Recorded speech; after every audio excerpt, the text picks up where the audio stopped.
দুদিন পর ধরা পড়ল একটি অজগর। অজগরটি এদিন ধরা পড়ে মাথাভাঙা 1 নম্বর ব্লকের পচাগড় গ্রাম পঞ্চায়েতের বেলতলা এলাকায়। অজগর সাপ উদ্ধারের খবর ছড়িয়ে পড়তেই রীতিমতো ভিড় জমে যায় এলাকায়। এদিকে অজগর বের হওয়ার খবর পেয়ে ঘটনাস্থলে এসে হাজির হয় সর্পপ্রেমী মফিজুল বাজিকর। অবশেষে অজগর সাপটিকে ধরে বন দপ্তরের অফিসে নিয়ে যায় সে।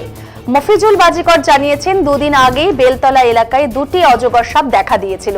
আতঙ্কে ছিল এলাকাবাসীরা। গর্তে লুকিয়ে পড়ায় ঘটনাস্থলে এসেও ধরা যায়নি সাপগুলিকে। অবশেষে আজ একটি সাপ নজরে এলে খবর পেয়ে ঘটনাস্থলে এসে তিনি একটি অজগর সাপ ধরেন, যার দৈর্ঘ্য প্রায় 10 ফিট এবং ওজন প্রায় 8 থেকে 10 কেজি বলে তিনি জানিয়েছেন। বন দপ্তরের রেঞ্জ অফিসারের নির্দেশ অনুযায়ী অজগরটিকে জঙ্গলে ছেড়ে দেওয়া হবে।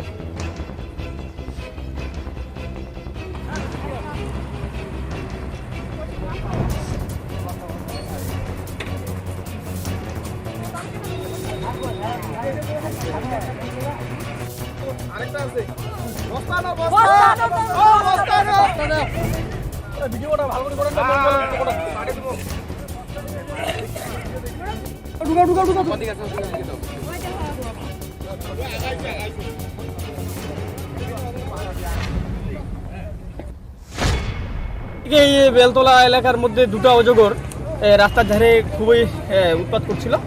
তো সাধারণ জনগণ একটু ভয়ে ছিল, পরে আমাদেরকে খবর দেয় এবং আমরা কালকেও আসছিলাম। আসার পরে সেই সাপটাকে ধরতে পারে, এটা গর্তের মধ্যে ঢুকে গেছিলো। আর অবশেষে আজকে একটা ধরা হলো, আর একটা আছে, ওটাকে চেষ্টা করা হবে ধরার জন্য। যেটা ধরা পড়লো কতটুকু লম্বা? এটা প্রায় 10 ফুটের কাছাকাছি হবে এবং ওইটা তো প্রায় 8-10 কিলো ওইরকম হবে। আরেকটি যেটি দেখা গিয়েছিল সেটি কত বড়? ওটি এখনো আমার নজরে আসেনি, এখন নজরে আসলে এখন চেষ্টা করবো ধরার জন্য। আচ্ছা, এখন যেটা ধরা পড়লো সেটা কি করা হবে? এটা আমরা ফরেস্টের সেটাকে জঙ্গলে, এটা আমাদের যে রেঞ্জার আছে বড়বাবুর ওয়ার্ডারে, তাকে সুরক্ষা জায়গায় তাকে ছাড়া হয়।